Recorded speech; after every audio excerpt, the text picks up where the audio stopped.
你看到客家五星的作家吼，可能同日本時代到你嘅光復以後，因為受到教育開始，當多人就自家來寫作，過去都係男性來寫作嘛。你我第一隻介紹嘅就係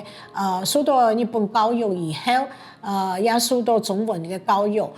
有一啥特別我講係杜盼芳格，佢係新埔人，吼，佢係新生娘，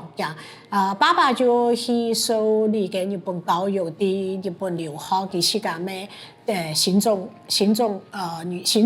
女中畢業，吼，佢自家在差唔多1956年嘅時間開始創作，佢嘅全部都係以五星嘅角度來創作，最早嘅佢係用日文來寫作，後來用中文，後來佢差唔多60歲時間，佢開始用客家話來寫詩，吼，佢哋還有一隻紀念館，啲桃園嘅八德，佢寫嘅代表作就係相思樹、中元節、月桃花、寧古山，吼，希望各位朋友做對去前來看一下。那我還有親中意佢一首詩寫嘅係平安喜，佢寫係動政治嘅一首詩，全部用客家話，係講你嘅主誒移民節嘅神主，咁嘅一隻答咩？係講到係幾時嘅台灣人嘅心情，吼。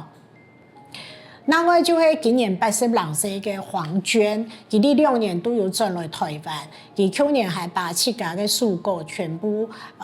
建本哩合回去嘅刻發中心，吼，佢嘅作品咩青島，佢有黃娟嘅小說，還有長篇小說。那我一個介紹嘅係謝雙天苗栗人，吼，佢就早期可能民國62年嘅開始，有寫《梅村新曲》寫嘅太守嘅故事。佢今年咩82歲，因為佢後來也老嘅也冇再寫，大家人也做得去看一下。佢從杜盼芳格、黃娟啦，還有到李玉芳老師哈，你都人看到佢條寫嘅，再唔係用男性嘅角色來書寫呢客家嘅五星，就係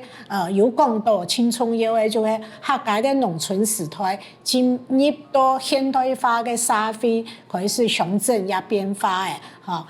開始變城市都方，受到教育嘅，開始呢客家婦女佢就感覺有自身嘅經驗來關照你嘅社會，像呢佢就會關照就黃娟謝雙天佢哋嘅書寫就會關照到呢嘅客家人嘅婚姻啦，個人嘅幸